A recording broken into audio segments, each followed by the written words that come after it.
আসসালামু আলাইকুম প্রিয় শিক্ষার্থীরা, আজকে আমি আপনাদের সামনে আলোচনা করব এইচএসসি ফাইন্যান্স এবং ব্যাংকিং এর পঞ্চম নম্বর অধ্যায়। আমরা ধারাবাহিকভাবে আলোচনা করে আসছি। আমরা একটা অর্ধ সমাপ্ত অঙ্ক গত ক্লাসে আমরা দেখিয়েছিলাম। এই অঙ্কটার ক এবং খ নম্বর। এই অর্ধ সমাপ্ত অঙ্ক আমরা দেখি আজকে কতদূর পর্যন্ত করতে পারি। আজকে আমরা পরের রিকোয়ারমেন্ট যেগুলো আছে গ, ঘ, ঙ, চ এগুলো নিয়ে কথা বলার চেষ্টা করব। শর্ট করে সহজ উপায়ে কিভাবে অঙ্কগুলো আপনাদের শেখানো যায় সেই জন্য আমি ভিডিওগুলো শর্ট করে করছি। আসুন প্রথমে আমরা রিকোয়ারমেন্ট গুলো পড়ে নিচ্ছি, তারপরে সমাধান করব। এখানে দেখানো হচ্ছে যে পূর্ণ ফরমাইশ বিন্দু সূত্র আছে। তো আমরা গ নাম্বারটা দিয়ে শুরু করলাম। পূর্ণ ফরমাইশ বিন্দু, তাহলে পূর্ণ ফরমাইশ বিন্দু সূত্র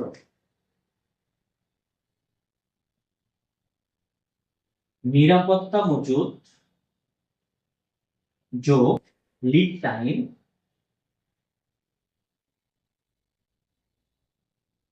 গুণন দৈনিক গড় মজুদ ব্যবহার। এটা হচ্ছে আমাদের পূর্ণ ফরমাইশ বিন্দুর সূত্র।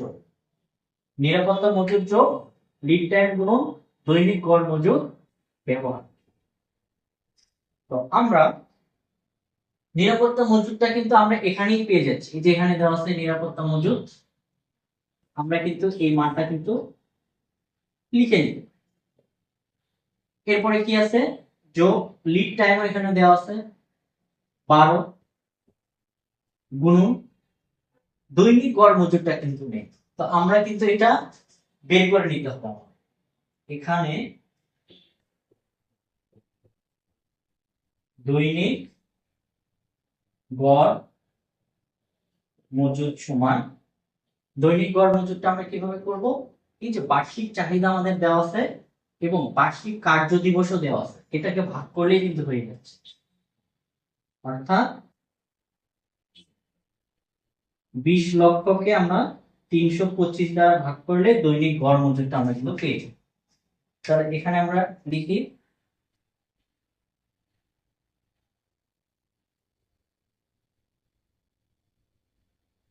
6153.84 হয়, আমরা 54 লিখব। 6154, 6154 হয়ে গেল। এখন এই মানটা শুধু এখানে লিখবো ক্যালকুলেশন, এই মানটা লিখে ক্যালকুলেশন করে রেজাল্ট দেব।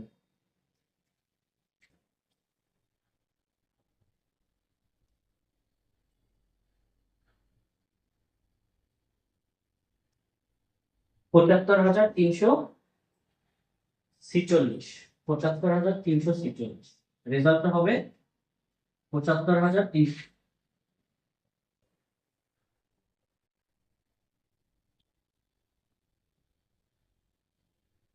এই ছিল আমাদের গ নাম্বারে। এখন আমরা ঘ নাম্বারটা করব।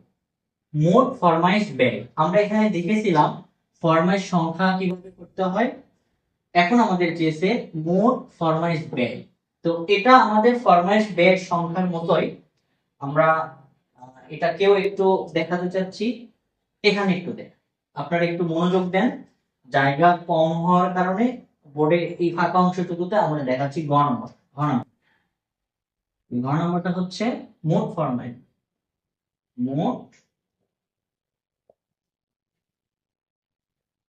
ফরমাইশ ব্যয়। মোট ফরমাইশের ব্যয়টা কি হতে পারে, এও গুণন ইও কিউ গুণন ও সি।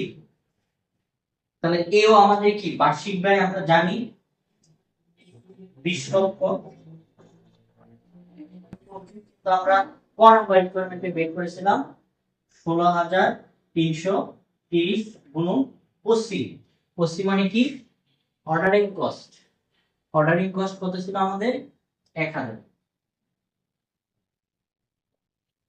এটা আমরা জাস্ট ক্যালকুলেশন করব, তাহলেই কিন্তু আমাদের রেজাল্টটা হয়ে যায়।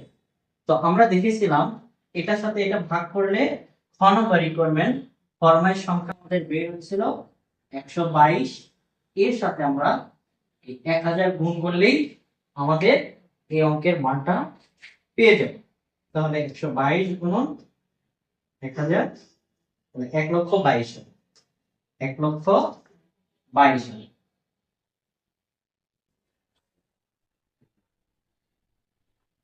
1,22,000, এটাই আমাদের রেজাল্ট।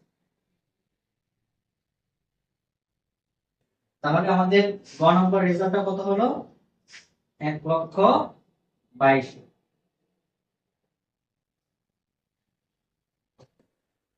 1,22,000 আমরা রেজাল্ট কিন্তু পেয়ে গেলাম। তো আজকে আমরা এই ক্লাসটা এখানে শেষ করে দিচ্ছি।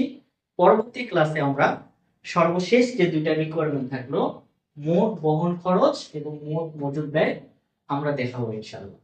সবাই ভালো থাকবেন, সুস্থ থাকবেন। দেখা হবে পরের ক্লাসে। আল্লাহ হাফেজ।